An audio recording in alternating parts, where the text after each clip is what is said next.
you're going to go for the three planes: sagittal, dividing the body into left and right; frontal, dividing the body into front and back; and transverse, dividing the body into top and bottom.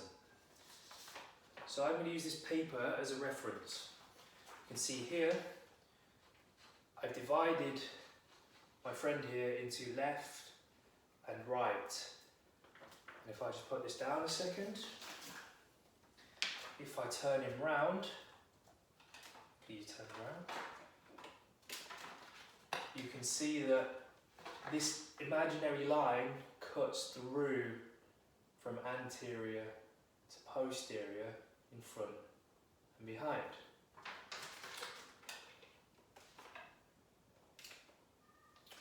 Now the frontal plane divide the body into front and back. So this imaginary line goes from left to right. In transverse, we have the transverse plane dividing the body into top and bottom. And the movement here, if you follow the piece of paper, is rotational. So anything that goes round is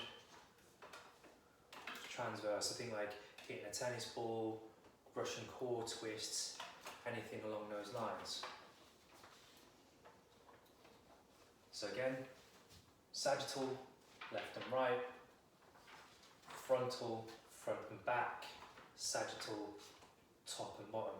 It's really easy to get confused with frontal, thinking it's going to be showing you this way, so in front, but it's rather, it divides you that way, so you have front and back. Really important to get that difference. So what we have here is also an axis.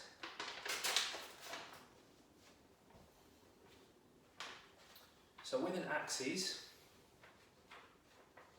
we've got our plane here, the sagittal plane, divided into left and right. But what I've done is stuck a pen through. So an axis is essentially a point that cuts through a plane. So it's a point where it can pivot around, or you can pivot around the axis is what I mean. So the best way to think of a real life example is a globe. So kind of a globe spins around its axis. You can think of the Earth spinning around its axis. So again, it's an invisible structure, but it's important to know it. So if I've got my plane here, the sagittal, the axis cuts through it. So we know that the frontal plane, left to right, we're referring to medial and lateral. So a medial and lateral axis in the sagittal plane. In the frontal plane, following where the pen goes, you have anterior, posterior as the axis. As you can see, it goes from front to back and back to front, but the plane is side to side, so the plane, the piece of paper, is frontal. And for transverse, we have this piece of paper here, top and bottom for the plane, so transverse plane, rotational. The axis goes vertically, but rather than being called vertical, we call it longitudinal. So again, going back to that globe example, from top to bottom is the longitudinal axis on the globe. So this is the longitudinal axis on the skeleton, cuts through the transverse plane, because in the transverse plane you can rotate around it just like that globe would. I'm going to keep that actually. So from here, we're going to look at the joint motions. So the joint motions available in the sagittal plane are flexion and extension. So flexion, remember, the gap closes; extension, the gap opens. And that's going to be available for sure at the shoulder, the hip, the elbow, the knee, the ankle. Every joint in the body should be able to flex and extend, barring one in your hand, which is more of opposition, but there's still a little bit of flexion if you really think about it. So here, sagittal plane, if you follow the piece of paper, if you think of any movement you do, so if I do this, if I do a lunge, going and following the piece of paper. If I do a backward lunge, still following it, so anterior, posterior. The squat is still the same because I'm following the piece of paper in terms of the movement. Might be a deadlift of some kind, so hip hinge, elbow, shoulder, kickbacks.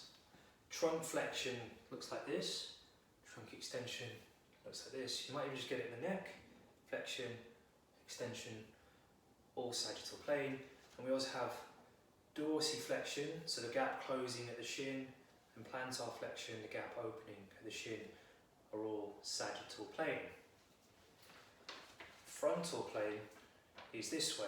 So we said here on Skelly, this cuts anterior, posterior axes, divides the body into front and back, so the plane is frontal. Sometimes referred to as lateral, if that makes it easier. So lateral means the movements are side to side. So this kind of motion, this kind of motion, this kind of motion. So some of the movements you might have here might be a side lunge. So we call that a frontal plane lunge. You could also have a lateral raise. Could be a star jump. But you've also got side bends, so lateral flexion.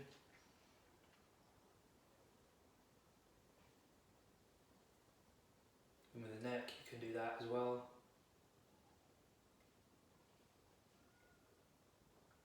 And the motions we have here are abductions, so taking away from the body, adduction, coming towards the body.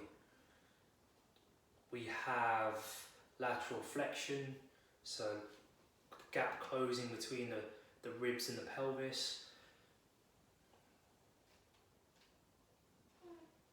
But we also, if you think of the piece of paper and following it, again, following the line of the piece of paper.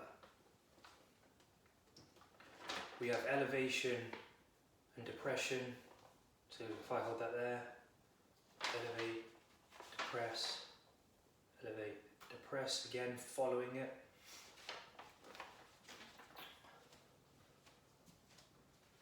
And what that leaves us then is, it leaves us with the transverse plane where there's the most available motions.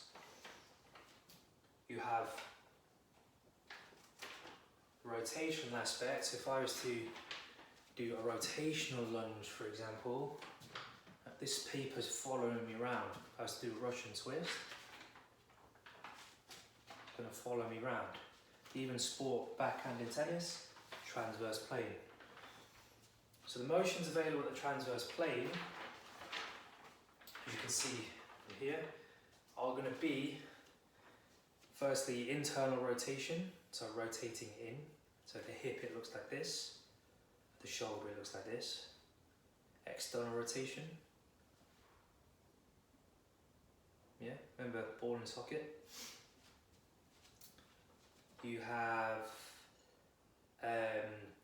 horizontal flexion, so think of a chest fly or a bear hug. So people get confused with adduction and horizontal flexion, but look at the lines. So horizontal flexion, if I was to do this transverse, I'm following that piece of paper around. Let's do it this way.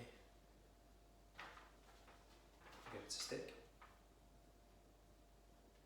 Just like I'd be following around from here, whereas adduction is more like this or this. Abduction, adduction, this shoulder.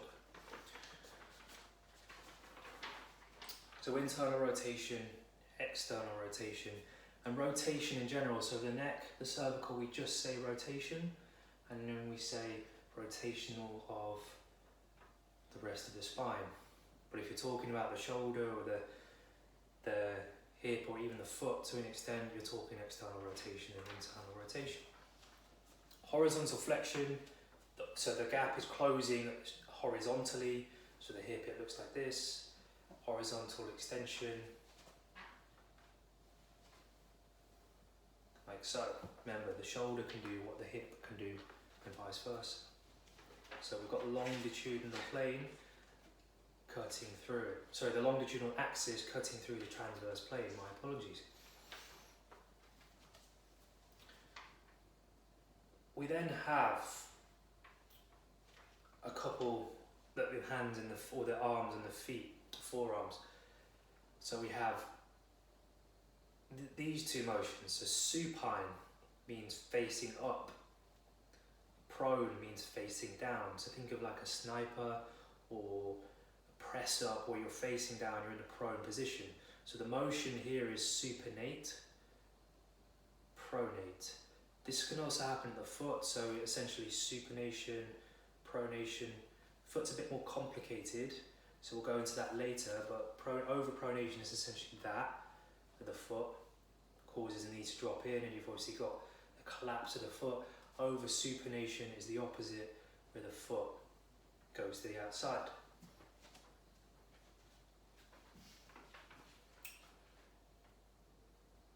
Okay, so quick recap. Sagittal plane.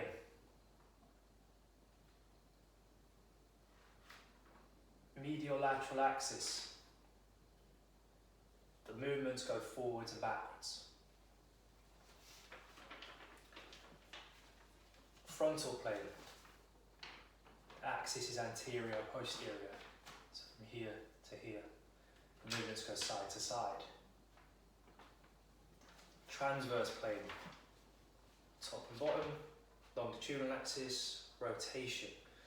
Now, what's really important to know is that something probably happens when you really get to movement screening later in the course. Something happens in all three planes all the time.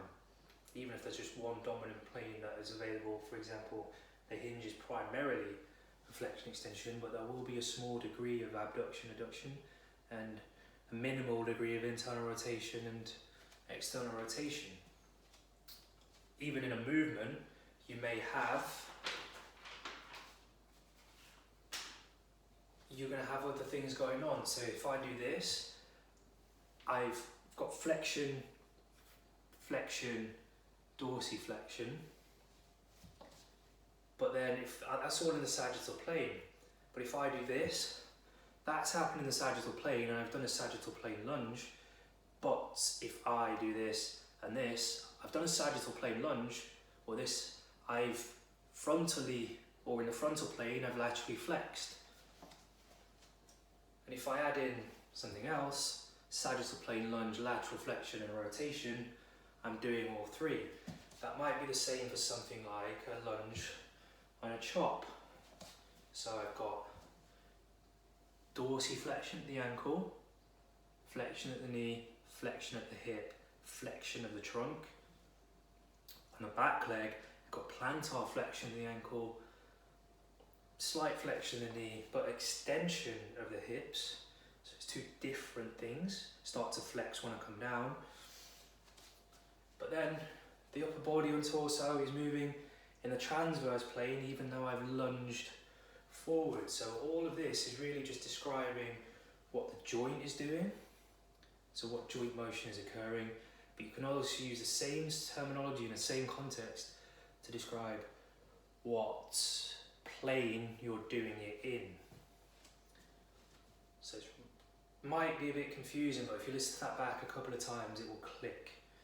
You can have the plane that you're moving, but the joint itself, or a specific joint, you're going to look at what it does in the frontal plane, the sagittal plane, and the transverse plane. So if I said, I'm going to do this with my arm, I have essentially created flexion because I've closed the gap in the sagittal plane. I've horizontally flexed because I've closed the gap in a horizontally, and I've also abducted my shoulder. So sagittal plane flexion, frontal plane adduction, horizontal, flexion, transverse. So all three things are going on if I was to do this. So that's like a cable movement with double handles. If I do a lunge, I've gone into a transverse plane because it's rotational, but I'm still getting flexion or sagittal motion in my foot, my knee and my hip. The same here. If I was to exaggerate let's say I was to do frontal plane, just looking at the camera, just go from there. We're talking lateral now, so adduction, abduction, but then I could also laterally flex into there, so I can kind of do a step, so I've added more in. But if I was to do this, I've still lunged laterally, but I have flexed sagittally. If I was to reach slightly around the corner, I'd have flexed sagittally with a little bit of a transverse motion, and that might be like picking something up off the floor. I can think of rugby as well. I might take it off the floor and throw the ball to somebody. So all three motions are relevant within a movement. Every joint, in every movement, to some degree. That's really important to remember. The other thing to just remember is that knowing what a joint does is really important for your anatomy knowledge, but it also will allow you to help to create better programs for your clients, especially at PT level, because if you know where the client's issues are, where they're not functioning well, what movements you can create to improve that will improve their performance, it will improve their aesthetic results, but also their will reduce the risk of injury, and that's where you really make your money.